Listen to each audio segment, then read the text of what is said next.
Assalamualaikum warahmatullahi wabarakatuh.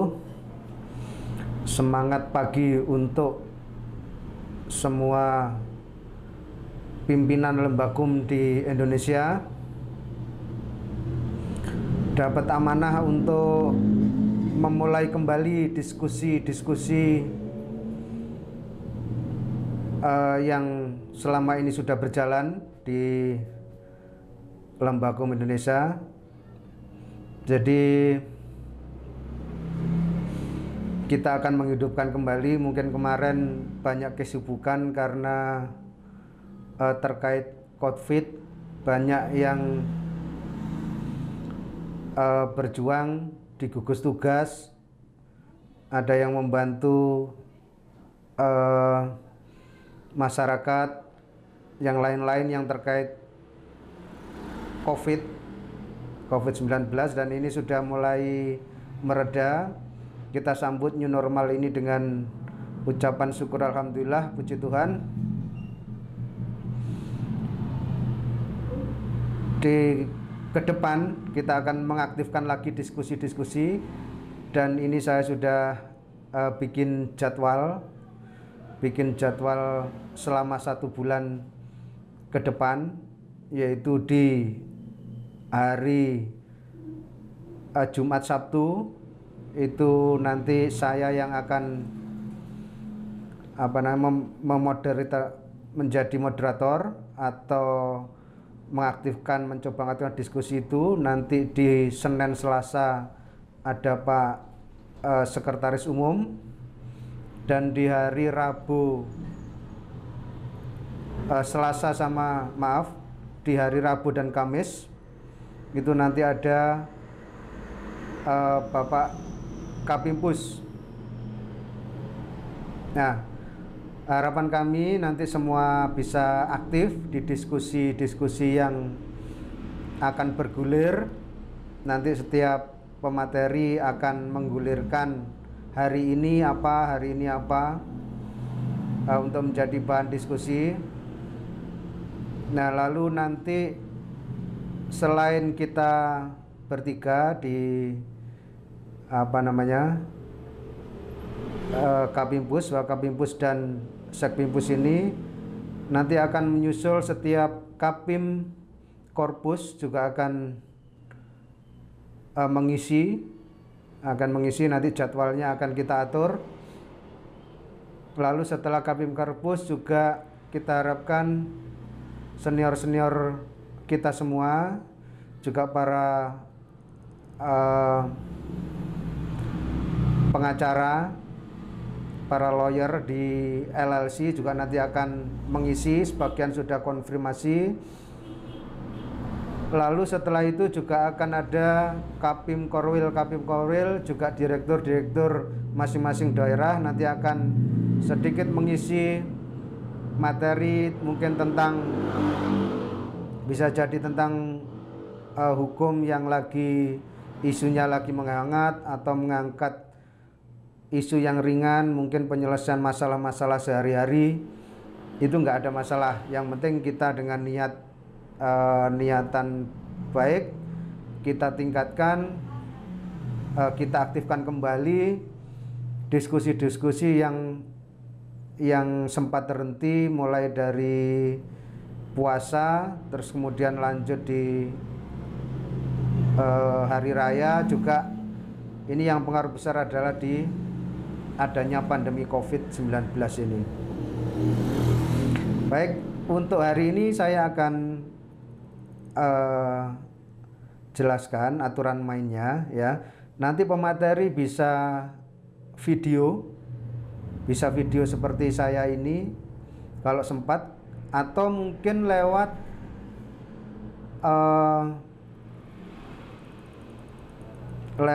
podcast suara saja misalnya, atau lewat artikel atau tulisan, nggak ada masalah. Yang penting nanti tiap hari Senin sampai Sabtu itu pasti ada yang mengisi secara bergiliran. Untuk hari Minggu kita santai seperti biasa. Hari Minggu kita santai seperti biasa, kita iklan usaha kita masing-masing. atau saling menyapa. Seperti itu. Nah, dimulai hari ini, hari Sabtu, saya akan membawakan diskusi ringan yaitu terkait dengan pertanyaan-pertanyaan.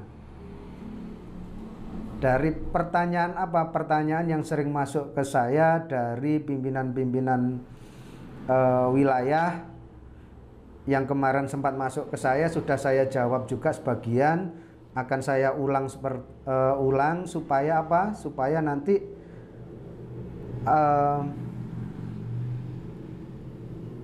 kita semakin paham, semakin sering mendengar, semakin sering berlatih, tentunya nanti kita akan terbiasa adanya pasal-pasal apa, pasal penggelapan, penipuan yang sering kita sebut. Nah, itu kan karena kebiasaan. Nah, harapannya dengan terbiasa berdiskusi juga kita akan mengasah skill kita, juga akan mengupas ada kasus sehari-hari yang bisa kita sharingkan dengan kemasan hukum yang lebih tertata. Baiklah, hari ini saya akan membahas pertanyaan yang masuk kepada saya, yang memang harus ada sedikit ulasan di sini, yaitu tentang perbuatan-perbuatan apa yang termasuk dalam hal pencemaran nama baik. Nah, itu pertanyaan detailnya. Saya ingin mengetahui, Pak Joko, apa saja kategori pencemaran nama baik itu. Mohon diulas. Terima kasih.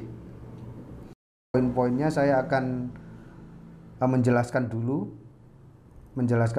pencemaran nama baik yang ada di dalam Kitab Undang-Undang Hukum Pidana KUHP, yang dikenal sebagai penghinaan, ya. Itu dijelaskan dalam pasal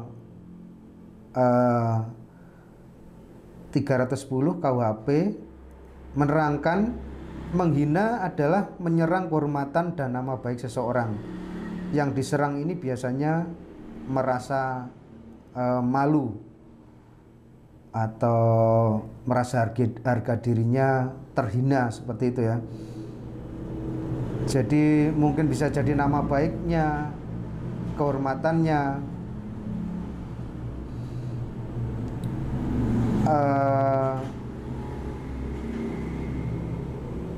tersinggung karena ucapan. Nah, seperti itu. Ini pada prinsipnya dalam pasal penghinaan yang diatur dalam pasal 310 sampai dengan 321 KUHP, itu kita bisa kurang lebih kita bisa bagi menjadi menurut saya itu bisa dibagi dengan 6.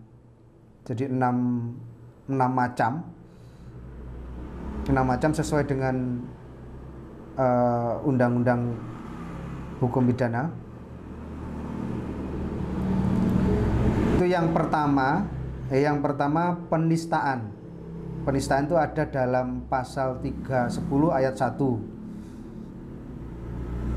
Nah, kalau dalam pasal 310 ayat 1 ini kita menuduh seseorang melakukan perbuatan tertentu. Nah, dengan maksud agar tersiar, diketahui oleh khalayak ramai. Nah, perbuatan itu kan tidak perlu suatu perbuatan seperti mencuri, terus merampok, mungkin menggelapkan, atau berzina dan sebagainya. Cukup dengan perbuatan biasa. yang mana suatu perbuatan itu membuat malu orang yang dituduh tersebut.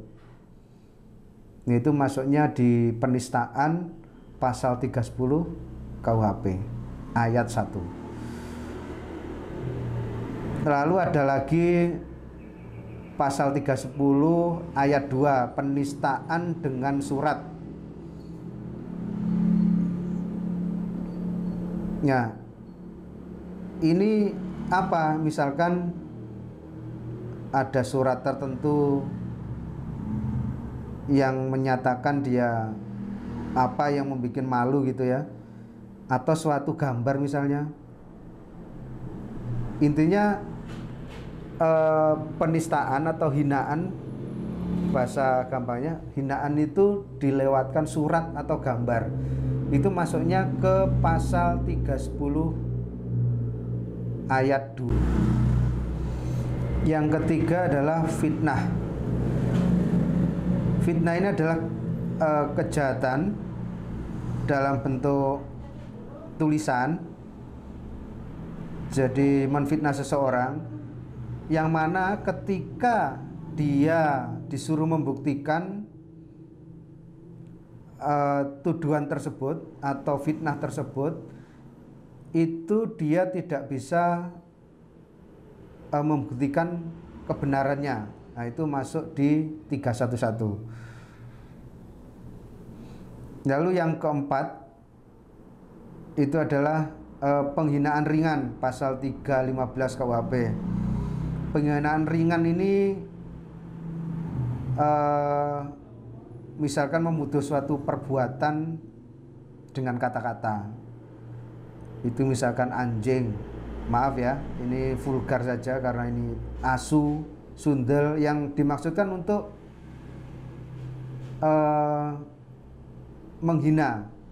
Nah, kita tahu sebenarnya di sehari-hari kita bisa panggil teman kita dengan kata-kata seperti ini, tetapi dalam kasus penghinaan lain. Nanti ahli bahasa bisa ikut bersaksi di persidangan jika ini masuk penghinaan atau tidak kata-kata ini. Biasanya seperti itu. Terus kemudian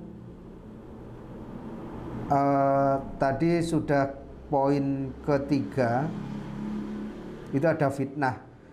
Terus kalau di pasal selanjutnya itu ada lagi pengaduan palsu atau pengaduan fitnah. Ini pasal 317 KUHP. Nah, ini ada dua orang yang bisa diadukan dalam pasal 317, yaitu yang memasuki kategori memasukkan surat pengaduan yang palsu tentang seseorang kepada pembesar negeri. Yang kedua, menyuruh menuliskan surat pengaduan yang palsu tentang seseorang kepada pembesar negeri sehingga kehormatan atau nama baik orang itu terserang. Ya. Pasal 6, perbuatan fitnah. Tadi kan ada fitnah sendiri, ada perbuatan fitnah sendiri, pasal 318 KUHP. Nah, ini apa? Orang yang dengan sengaja melakukan suatu perbuatan yang menyebabkan orang lain secara tidak benar terlibat dalam suatu tindak pidana. Misalkan menaruh barang-barang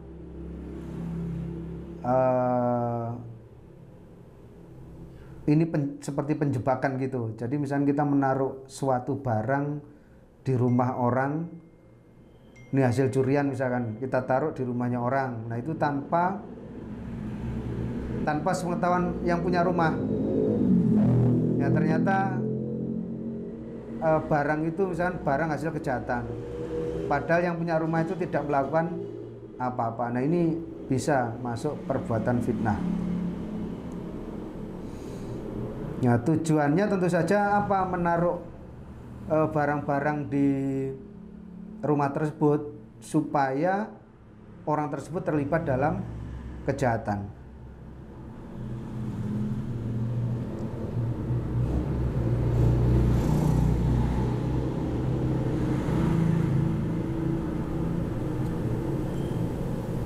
Nah, itu poin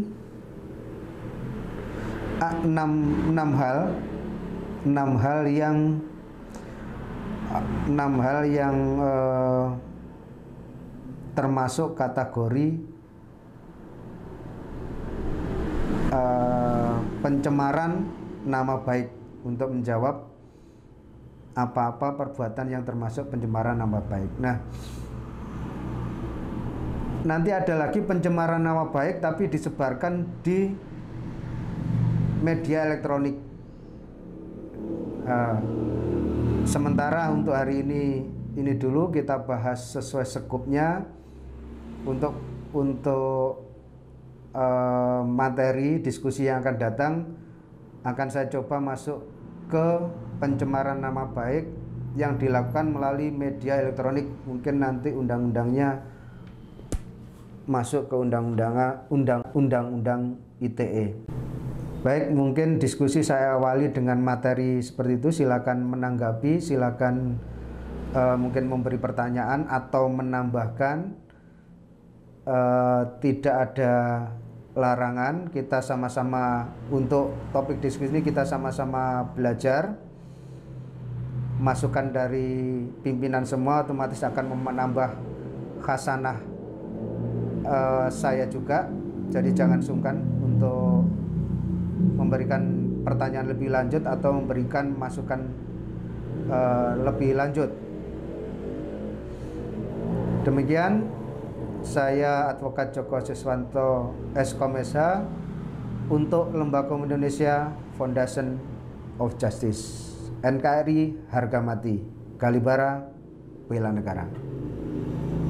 Wassalamualaikum warahmatullahi wabarakatuh.